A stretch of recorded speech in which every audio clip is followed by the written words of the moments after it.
There's only one thing to do. Drop it.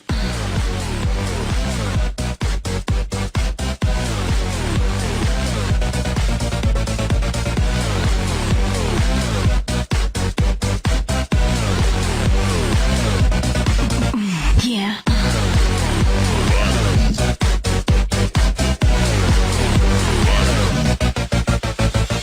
Hello, this is RobotnikIsSexy, and this is going to be the Lost Monotype Grand Match. I couldn't fit it into my last upload because I had too many matches and the video was too long, but this is a really good one.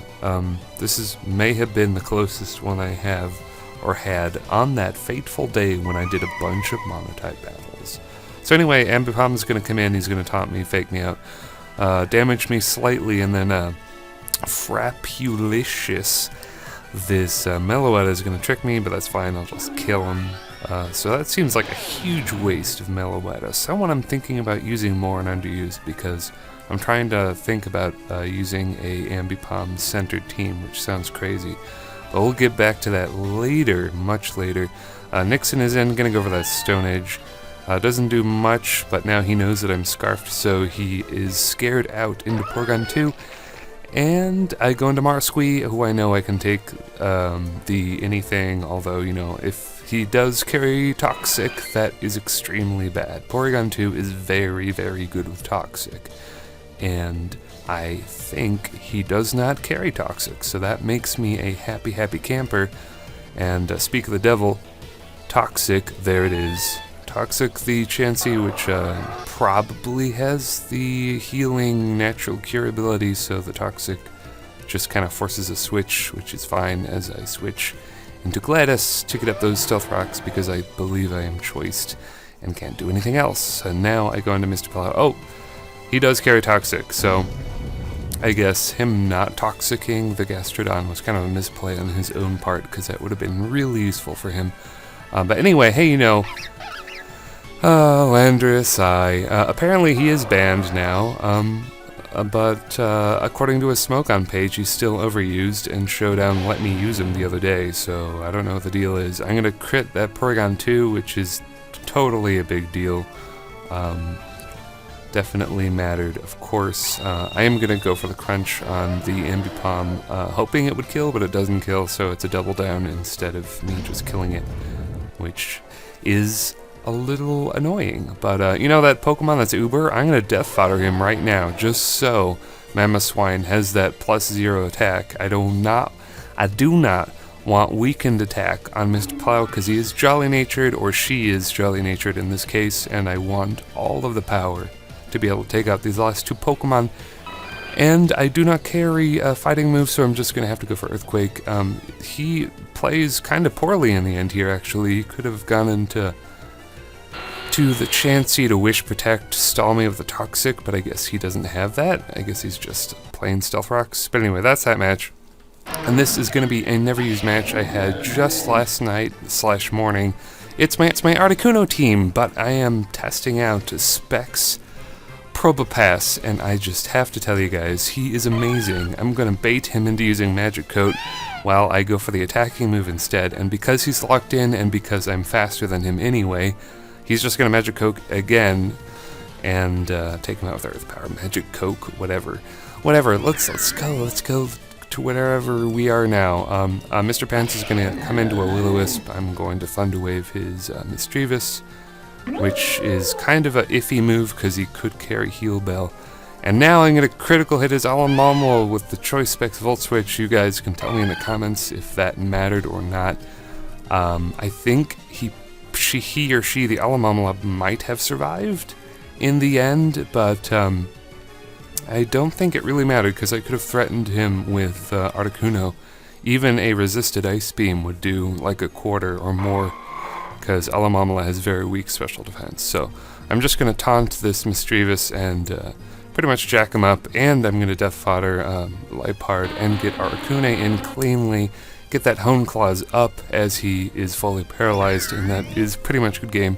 And I play while working is apparently a fan of mine. We were chatting up in the comments, or not the comments, the chat. It is literally a chat. We were chatting in the chat, And he recognized me, and we had a laugh, and I just happened to pick the most perfect lead possible, the perfect lead possible, because I thought he might want to lead with Bastiodon, and he does, and I've got the magnet ability thing, so steels are trapped in, and the earth power, and everything just fall into place perfectly. So that was that match.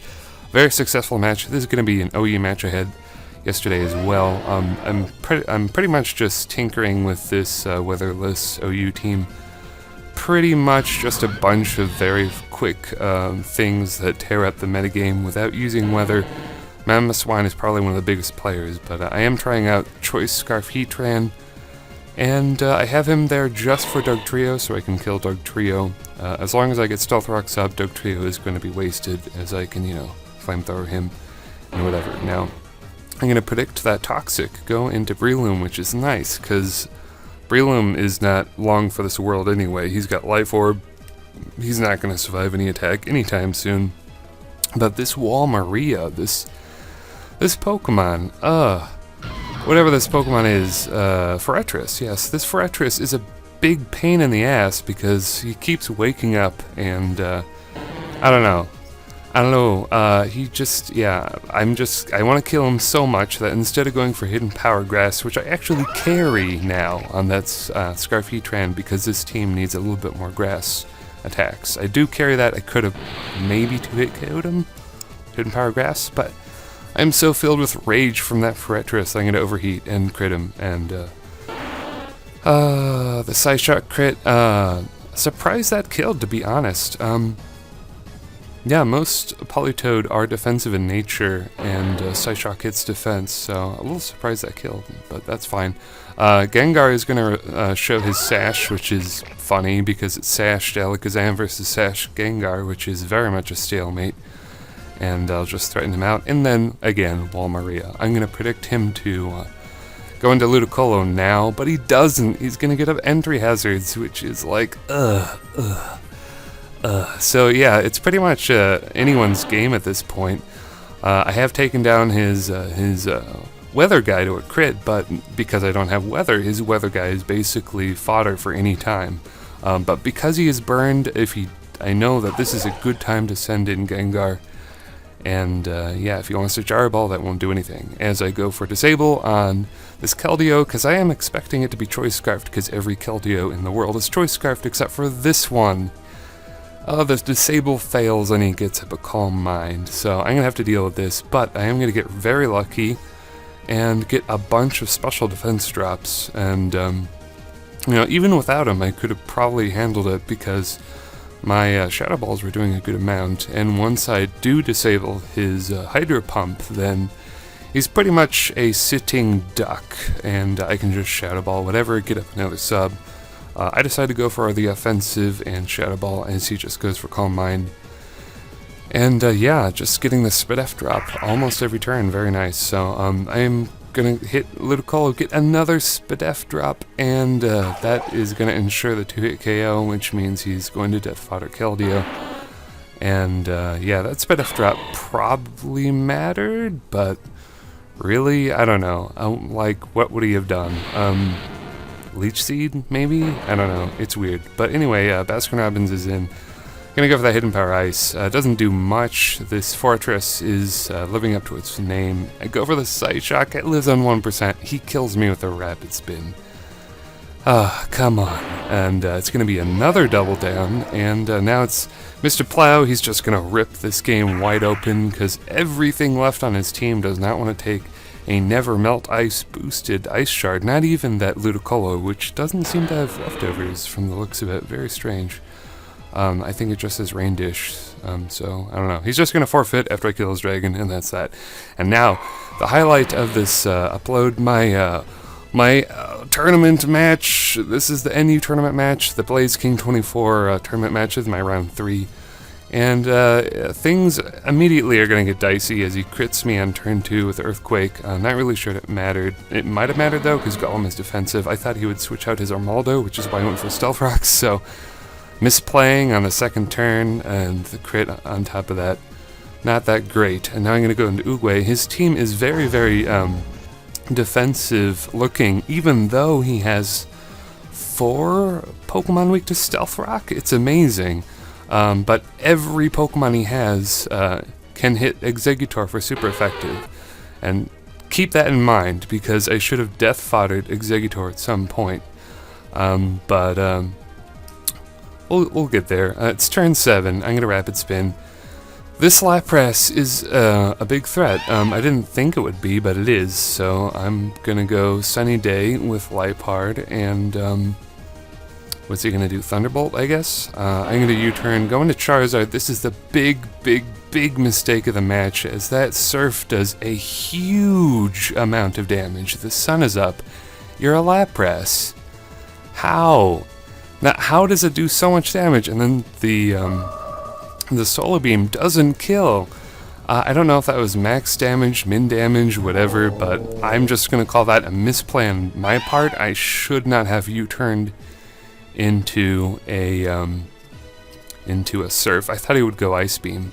I was afraid to bring an Exeggutor, but it really should have been what I should have done, because, you know, Exeggutor, I could have, you know, done stuff. But anyway, yeah, the match is steadily nearing its end. Mamma Mia is in here. I'm on 1%. Can't really do anything. I should have used Golem as a death fodder, because what else would he have been good for? Another good thing to do.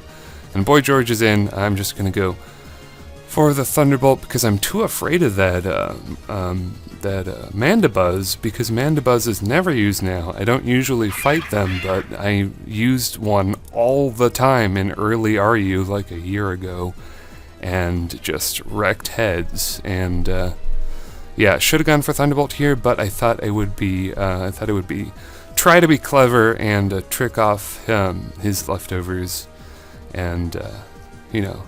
But I should have gone for a Thunderbolt, because I would have put the pressure on him to roost again, and I would have eventually crit him, I think. And this puts me on a very bad footing, as Coconuts is locked into Hidden Power Ice, and I need Heatmar to be paralyzed. I need it. But he doesn't get paralyzed, and not only that, he lands the inaccurate Fire Blast attack, and that is going to be the game. And here's a little bonus match. You know, I said earlier about wanting a team centered around Ambipom. Well, here it is. This UU team is garbage. It's terrible. But I managed to 6-0 this guy with Last Resort and Fake Out. So that's why my videos. Unfortunately, I lose on round 3. Very regrettable. Only one Pokemon left. He had 5%. You could say I got hacked, but I think I played very poorly. But that's going to be it, YouTube. I will see you later.